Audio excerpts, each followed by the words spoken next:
ফায়সালা কোথায়? কোথায়? খালাস, আমরা এই আশায় আছি যে ফায়সালা তো আসমানওয়ালা দিবে, ইসলামের বিজয় হবে পৃথিবীময়, ইসলামের খেলাফত উড়বে, কালেমার পতাকা উড়বে।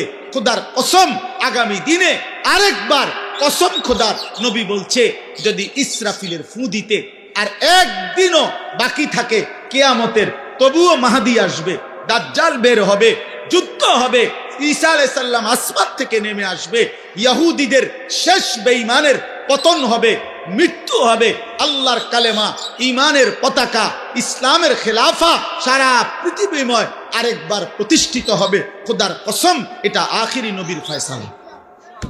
নবী সাল্লাল্লাহু আলাইহি সাল্লাম এটা বলেছেন। অতএব ঈমানদার যুবক, দ্বীনের জন্য, মাহাদির জন্য, ইসলামের জন্য, কালেমার জন্য কয়জন লাগবে? এই ফয়সালা কার হাতে? কারে নেবে? এই ফয়সালা কার হাতে? অতএব চরিত্রহীন যুবক, লম্পট যুবক, নারী, অশ্লীল ছবি, জিনা ব্যভিচারের দৃশ্য দেখে তোমরা যারা আছো, মনে করো না তোমার মতো অপদার্থের জন্য ইসলাম আটকায় যাবে। তোমার মতো আকামলা ছাড়াও ইনশাআল্লাহ ইসলামের বিজয় হবে, কালেমার বিজয় হবে। কিন্তু একদিন চোখ বন্ধ হইলে দেখবা, কবরে গেলে ফেরেশতা তোমার মতো নাফরমানকে লাথি দিয়া কবরে পাঠাইবে জাহান্নামে। সেদিন বুঝবা এই মৌলবীদের কথা কতটা দরকার ছিল। সেদিন বুঝবা এটুকু নামাজ পড়তে পারতা,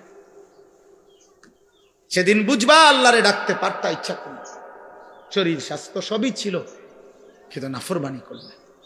অতএব রাত গভীরে আমি বললাম, সমস্ত কিশোর যুবক ভাই, দয়া করে নষ্ট হইও না। এই পৃথিবী তোমারে মনে রাখবেন, কেউ তোমার জন্য বসে নাই রে আব্বা। তুমি অ্যাক্সিডেন্ট করে দেখো, পিছনের গাড়ি থামে না, ছাড়ি দিয়ে জায়গা।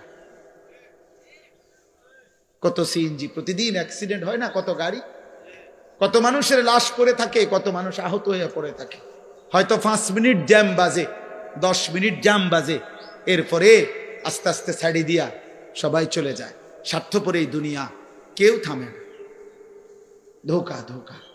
এই বন্ধু নামের যেসব শয়তান তোমার লগে এখন আড্ডা দেয়, নারী দেখে, ছবি দেখে, উলঙ্গ দৃশ্য দেখে, তোমারে ফুর্তি করে, এই হাইওয়ান তোমার বিপদে থাকবে না।